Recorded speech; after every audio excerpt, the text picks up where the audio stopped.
Sometimes it seems a real shame to hide your paintings under glass in a frame.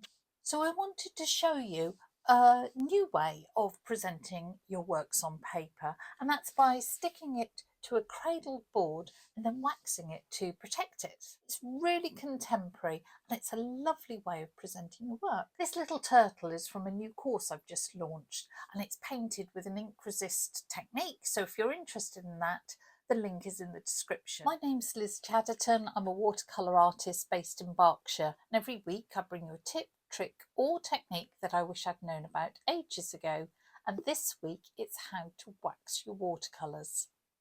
First thing to do is to place your image face down and work out your board placement and mark where you want the board to go. So if you're not sure where your image is or how you want to centre things, hold it against a bright window,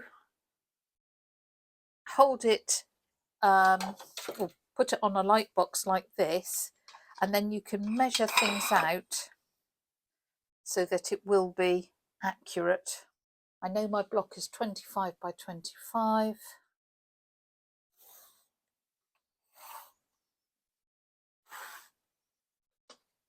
Before I put any of the glue on, let me just double check. Yeah, that's not bad. So this is a cradle board. It's a birch panel. When you say it's cradled, it's got supports which stop it warping. I had actually prepared this with watercolour ground. You don't need to do that. I thought I was going to paint on it, but I'm not. I would suggest a coat of gesso will just seal the wood and stop any acids or anything in the wood leaching through. You then need an adhesive, and actually acrylic gel is a great glue. And you know it's going to be archival, which is a huge benefit. Use an old brush and spread it thoroughly all over. It will dry pretty quickly. So we've got a nice thin even layer, and we need to be particularly careful about corners. So I'm just doing exactly the same on this, making sure those corners are really well covered and the edges. If this was a larger piece, I'd have actually dampened the back of the painting first to slightly stretch it, and that also means that the working time is a bit longer. Make sure you wash that brush because the acrylic will dry on it. Now invert your panel and carefully place it where you put those guidelines. We turn it over, make sure your hands are clean and smooth it down, because what you don't want is an air bubble in the middle. Some people put the paper on the panels first and then paint, which of course gives you a beautiful painting surface, but you have to be sure that your painting's going to work. So I much prefer painting first, then applying it to the panel. We need to put a heavy weight on that. A good art book is perfect, and then let it dry. Again, how long it takes to dry just depends how warm it is. Often I'll leave it overnight. If you've got a clean surface, the alternative is to actually put it face down and to weight the back. Just check before you do is that no glue has gone down the sides, because that's really annoying if it does. If you've got any excess, I don't think I did, but it's worth just checking. Okay, that's a beautiful book. Just put another one there. This is stuck. Let's take those books off. And then check corners. I say those are always the little tricky ones. Yeah, that's looking good. And you can see how nice and flat that is. So to trim it to size, we need a really sharp knife, and it is worth snapping the end bit off so that it's as sharp as possible. Usually these knives have a bit on the end to help you do that.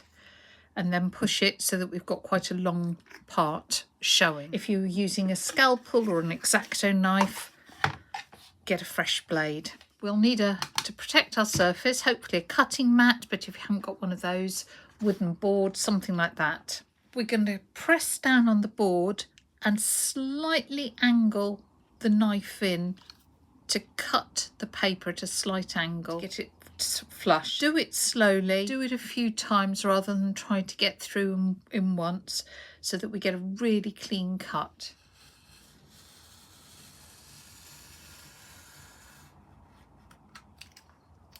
Actually, that went through in one. Holding it again.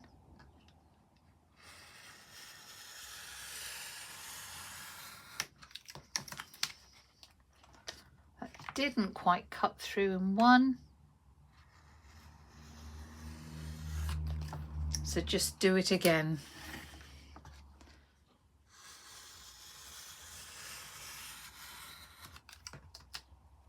Yep, that cut through.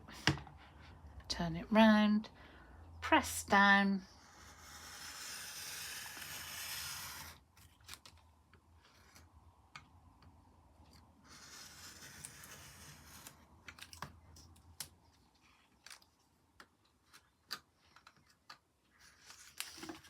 And angle in.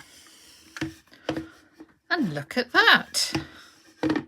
Just feel around the corners to make sure there aren't any rough edges and any overlap. Now you've got a choice of what to do on the sides. We can leave them white because they're already painted white.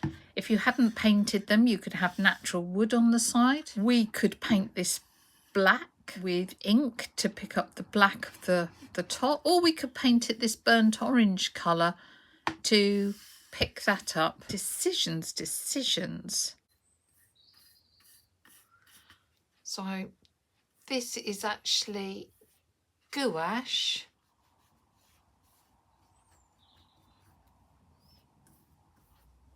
I'll look at that when it's dry. Might have to put a few coats on to get it nice and even. You can paint the sides in acrylic. You can stain it. You could use ink. There's all sorts of possibilities.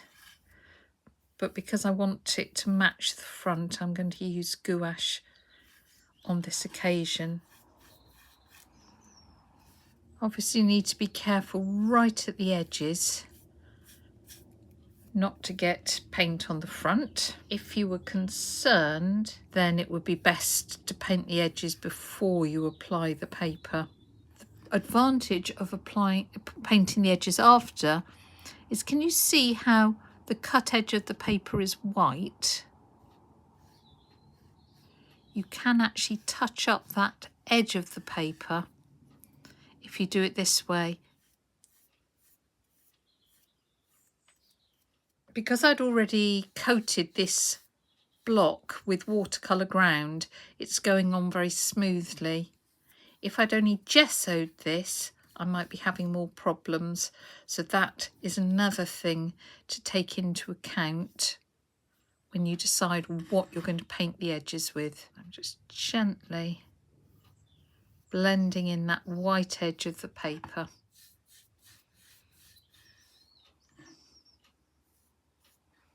I'm going to let that dry and then work out whether I need to put a second coat on. Probably won't, but I can't judge that till it's dry. The sides are dry and they're not perfectly smooth and flat, but I am happy with that because of the style of the painting. If this was a very slick painting, then I would want the sides to be of that sort of slickness as well. This is the last chance. You must make sure it is signed. If you are going to sign, you must make sure it's finished, because we are now going to seal this to protect it instead of having glass. I am going to sign this on the back.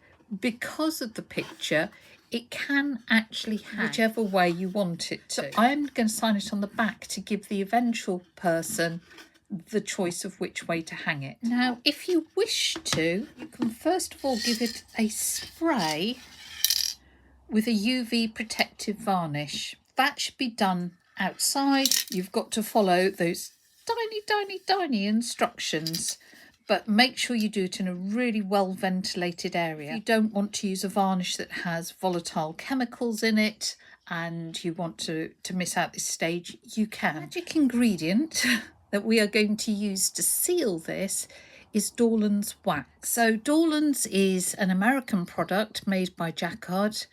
It's a lovely cold wax medium, lovely paste, feels really nice, and it's made from beeswax and Damar resin, I believe. It dries to a hard finish that will not melt. Once it is cured, it will not melt, it will not go sticky, it won't attract dust, and it can be buffed to a mid-sheen and almost sort of slightly leathery look. So it's a really gorgeous way of finishing your watercolours. It actually enhances the colours slightly, so they just slightly deepen, and it's so easy to apply. You just take a dollop, rub it in to your painting. If you don't want to use your fingers, of course you can use a lint-free cloth. I like to use my fingers because I can really feel how thick I'm putting it on. So I like the feeling. It has no odour. It can be used indoors. Once it's been applied, you need to let it dry.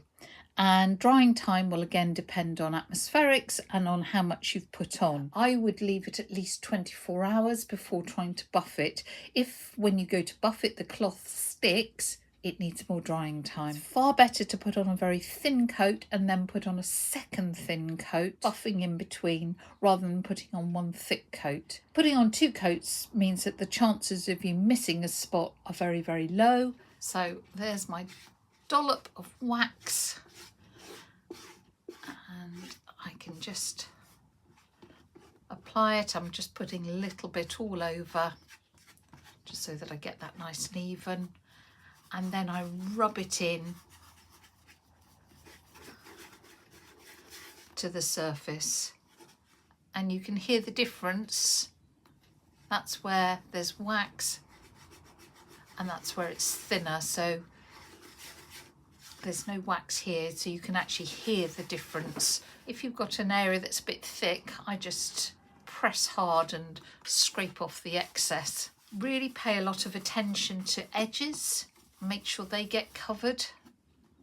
And then of course we need to do our sides too. Everything needs this as a nice bit of protection. It'll look cloudy if it's thick, but don't worry, as soon as it dries, it's clear, it's non-yellowing. And I asked the technical team at Jacquard how long they thought it would last, because people have been asking me that, and their estimate was between 500 and 2,000 years. So I felt that was long enough, really. Seriously, it has longevity. If you're concerned about your artwork deteriorating, please don't be. For watercolour purists, of course, this now has become a mixed media piece. If, say, you were submitting this to a show, a watercolour show, and they have very strict criteria, this would probably not be acceptable. Do check with any organisers. But as far as buyers, it gives a wonderfully contemporary look to your piece, and they love it. The problem with glass is that you get the reflections, you've got the weight, you have the expense, you have the danger of it breaking.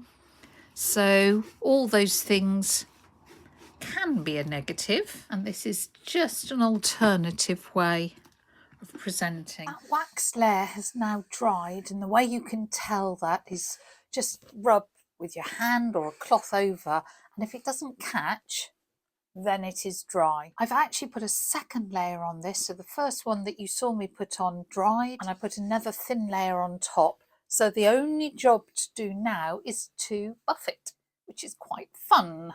So you need a lint-free cloth. Some people use a coffee filter. I prefer something that's reusable. Some people use an old t-shirt. And it doesn't take long. Literally, you polish it. If you feel your cloth dragging at any point, it means it needs to dry a bit longer. And I think a couple of thin layers is a good idea, because then if you've missed a spot in your first layer, you're pretty much likely to get it in your second. Now, if I just wiggle that around, I hope you can see that it has a sheen to it. It's not a high gloss finish, because I wouldn't like that, but it does have a nice sheen. And again, just do the sides. So that's unbuffed, and then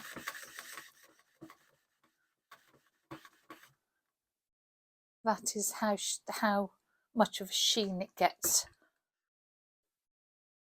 And if it's fully dry, it really doesn't take any more than that sort of action to finish it off. It will continue to harden over the next few days. And the great thing about this wax finish is that once it's fully cured, it will not soften again in the heat. It won't attract dust. Should you need to ever dust it, literally you can wipe it over with a clean lint-free cloth like that, and it's good to go. All you would need to do is put a D-ring on the back here and a cord. I have to sign on the back because I said I was going to do that. I think this is a lovely way of presenting your watercolours, giving you a really contemporary look.